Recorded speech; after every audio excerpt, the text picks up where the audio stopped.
Assalamualaikum warahmatullahi wabarakatuh. The Honorable Ma'am Dini as Communication Skill 1 lecturer. Good afternoon. First of all, let me to introduce myself that my name is Elsavari Febrianti. I'm from TB class English department. In this lovely day, I would like to thank for opportunity that has been given to me to present my assessment with the title Communication. Well, in order to make my presentation clear, I would like to start my presentation. Keep watching.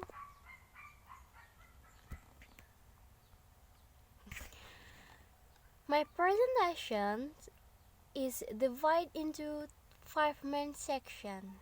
First, concept of communication. Second, basic principle of communication. Third, type of communication. Fourth, the purpose of communication. And the last, barriers to communication.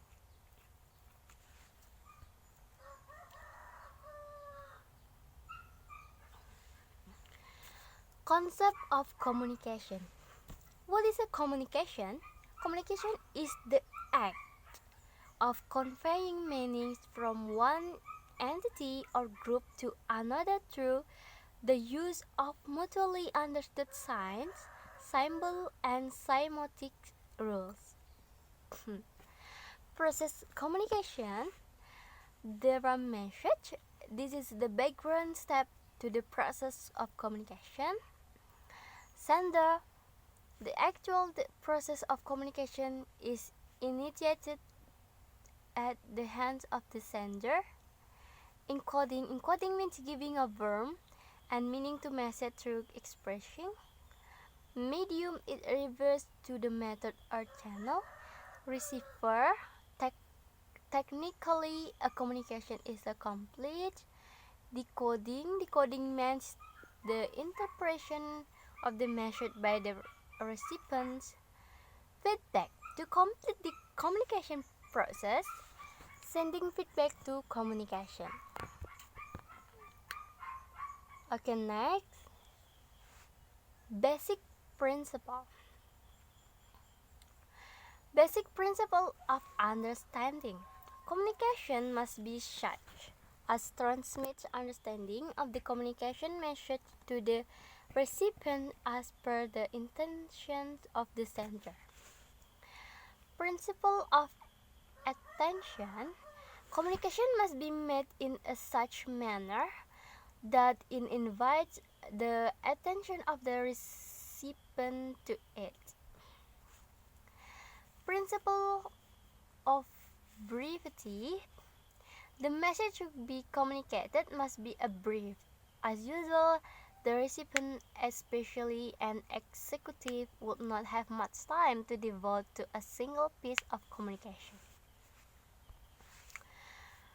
Okay, the principle of timelines. The communication must be timely.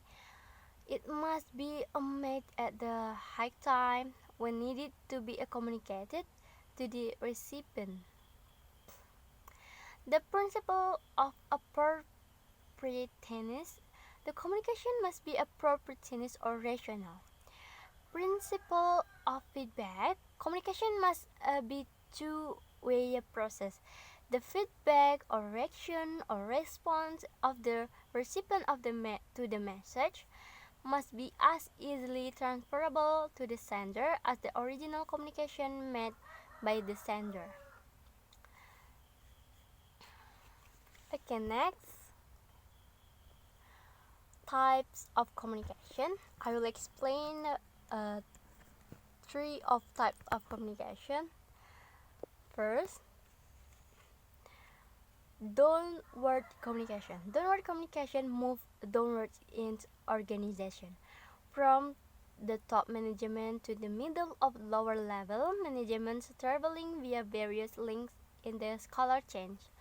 Such communication is imperative for organizational purpose. Upward communication. This type of formal communication is a really feedback to downward communication.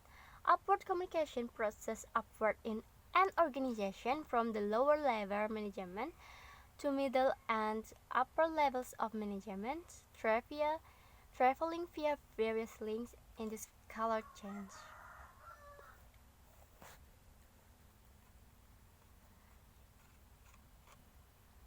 Sideward or horizontal communication.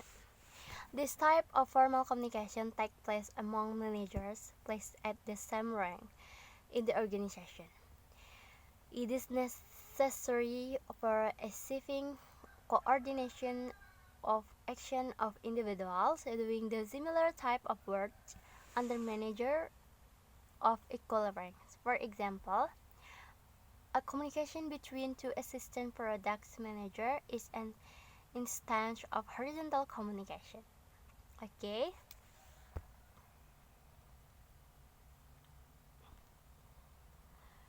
Purpose of communication.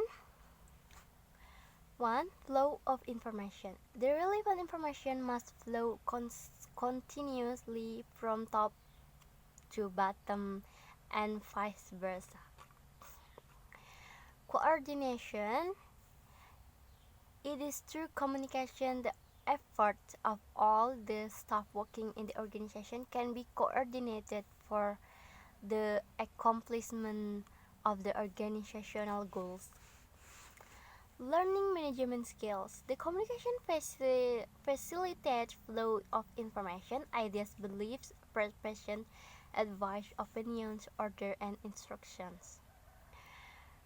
Preparing people to accept change.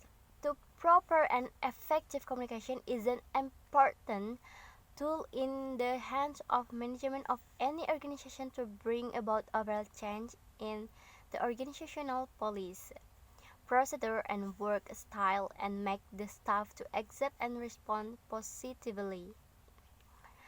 Developing good human relations.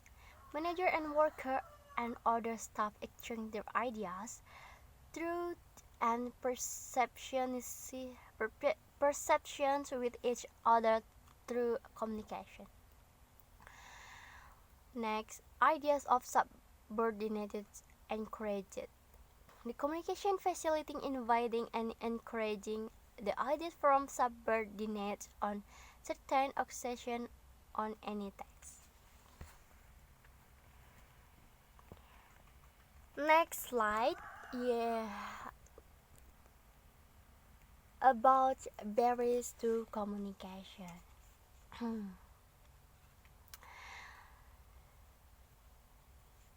Barriers to communication.